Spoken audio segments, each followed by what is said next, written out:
dalam kes atau melibatkan pendakwaan ke atas sahabat kita Saudara Lim Guan Eng, sesaguk DAP, dan juga isteri beliau yang akan didakwa kabarnya pada hari Selasa.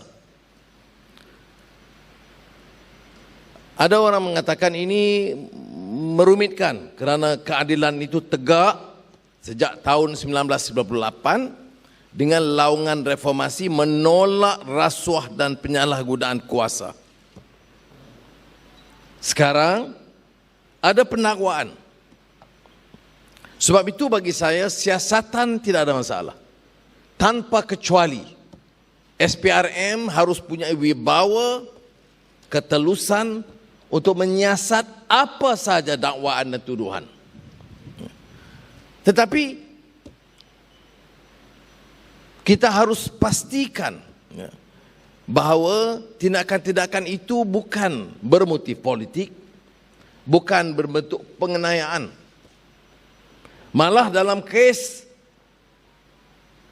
yang melibatkan Datuk Seri Najib dulu pun, saya katakan kita lihat kepada fakta dan undang-undang, bukan vendetta politik.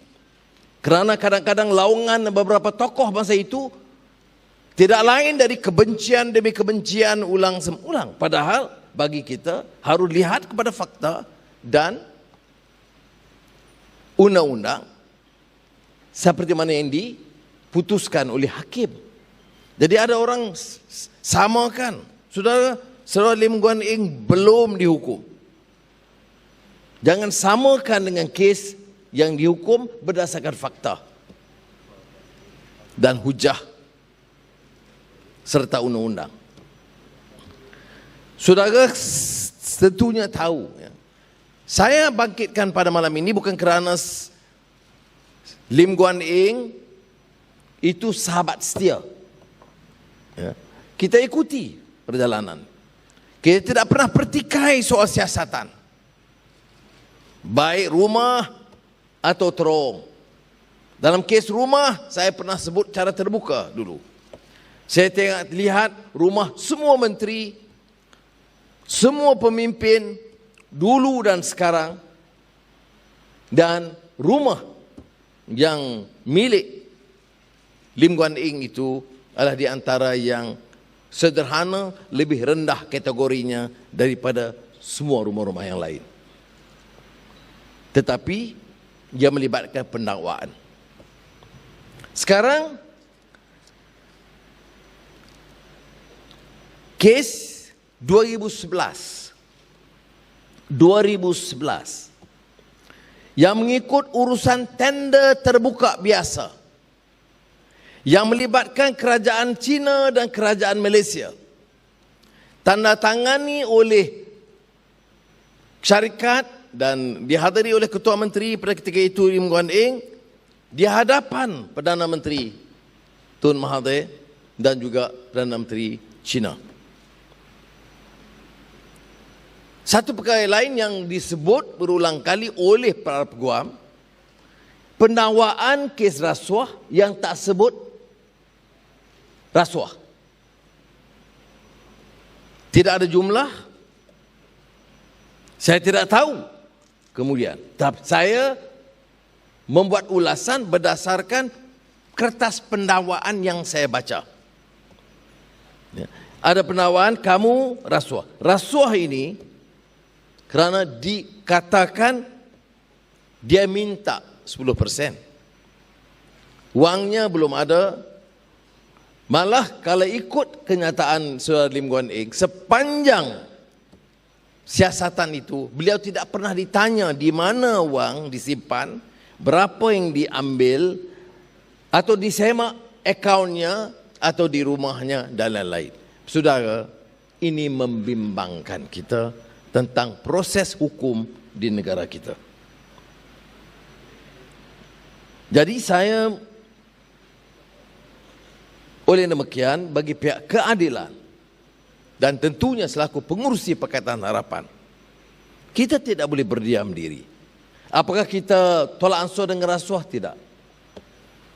Kita tidak terima rasuah malah menentang rasuah, sama ada oleh pimpinan UMNO atau Bersatu atau DAP atau keadilan. Saya nak tegaskan ini.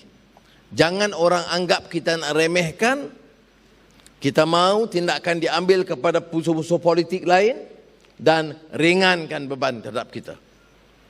Maka tentunya kita akan teliti, pantau kes ini dari dekat, kerana saudara, seperti yang saudara tahu, seperti pengalaman saya dulu, rakyat juga sekarang akan terdedah dengan maklumat dan memantau. Bukan saja pendakwa atau peguam atau hakim. Ia juga melibatkan kefahaman rakyat tentang undang-undang dan fakta. Maka sebab itu saya tegaskan keadilan dan Pakatan Harapan menolak cara pendakwaan yang tidak telus dan ditafsirkan sebagai menekan musuh politik. Saudara, yang lebih dikesalkan ialah pendakwaan terhadap isterinya. Apakah tak boleh dakwa? Boleh. Apakah tak boleh siasat? Boleh. Tetapi takkan tak boleh tunggu 1 hari untuk menahan. Tak bolehkah isteri ini mengiring sang suami dalam keadaan yang sangat mencabar dalam sejarah hidup mereka, satu keluarga?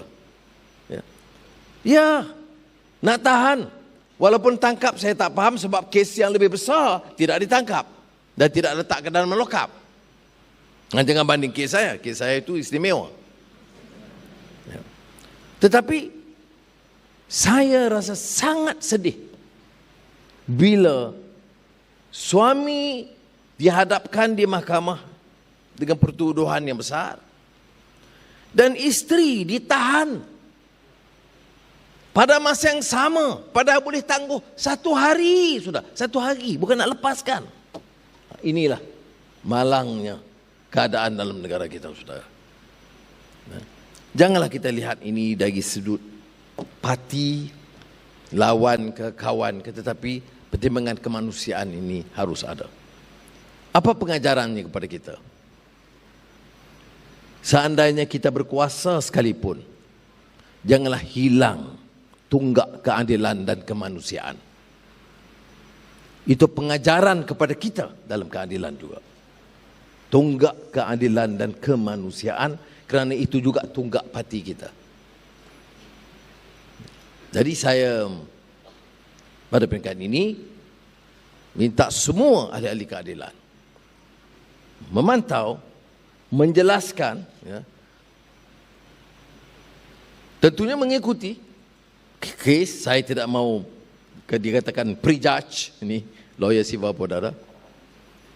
Tetapi kita berdasarkan apa yang dibentangkan kepada kita hari ini, ia amat merisaukan. Dan oleh itu parti dan PH akan turut bangkit, menyedarkan rakyat, dan yang lebih penting, menghentikan politik menindas, menekan mana-mana pihak sekalipun.